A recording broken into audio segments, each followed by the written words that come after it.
Hi guys, my name is Emily and we're going to be talking about parenting styles. So I think this video is particularly relevant for people who have children now, those who have teens maybe. We're just going to be talking about parenting styles and kind of the different dimensions of it.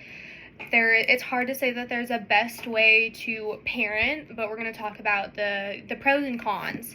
So to kind of help with demonstration, we have our red pen, which is going to be demandingness. So there's low and high demandingness.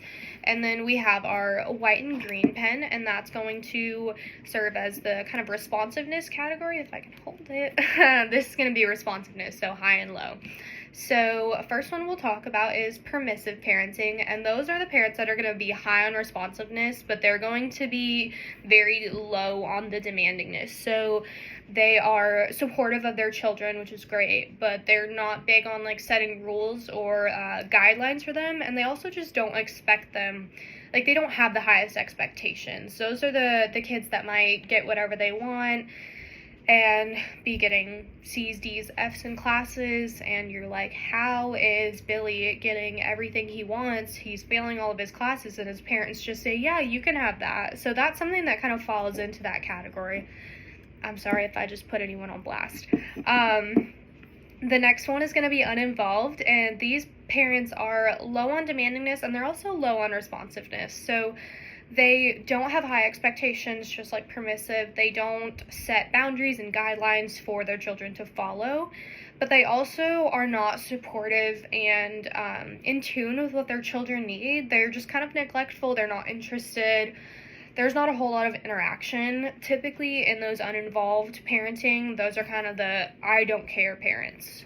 And then we have authoritarian, which these last two sound super similar, which I don't know. Whoever did that, why'd you do that? I don't know. Nobody knows. But authoritarian is going to be the ones that are very high on demandingness. So they're going to expect a lot, and they have high expectations, and their demands are set very high, but there's not a whole lot of room for leniency. And they're also low on the responsiveness, so they're going to be over here. So low responsiveness, they're not really attentive to their needs, and like, I remember one thing my mom used to say to us was, I'm not going to argue with terrorists when we like ask a question or say, oh, well, that's not fair. So kind of that, they're very clear on their rules. There's no budging. We're not talking about it. There's no conversation. And then we have the authoritative, which is going to be those that are high on demandingness, but also high on responsiveness. And in general, these authoritative parents, those are kind of the gold standard for parenting. So the people that are like, okay, we're going to talk about this. These are my rules. These are my expectations, but let me hear what you're saying. Let me talk about this with you. So it's very much a cooperative experience between the child and the parent, which I think is especially important as you get into teen years.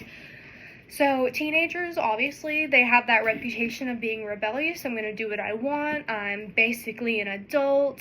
They kind of have that going on for them, but I think your parenting style that you choose with your child can be very impactful to how your child behaves. So, like I said, authoritative is definitely that gold standard, that ideal parenting style that researchers and people just kind of recommend you attempt to follow that.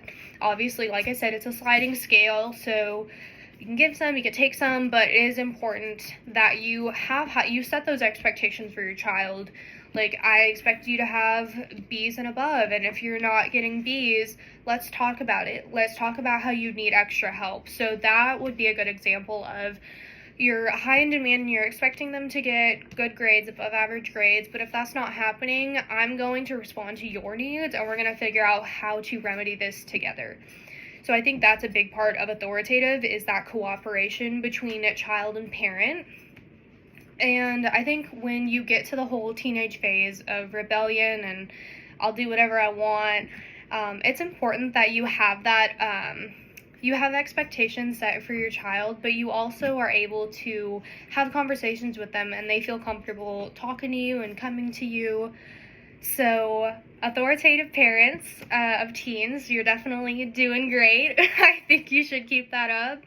If you're not quite falling into one of those categories, I think you should consider it. Consider the pros and cons of trying different, not totally shifting your parenting style, because that would be very abrupt, and I don't know how realistic that is as far as a parent, and I don't know how a child would react to that. But I think you should definitely consider the different parenting styles and what has pros and cons, what is the best thing for your child, and yeah.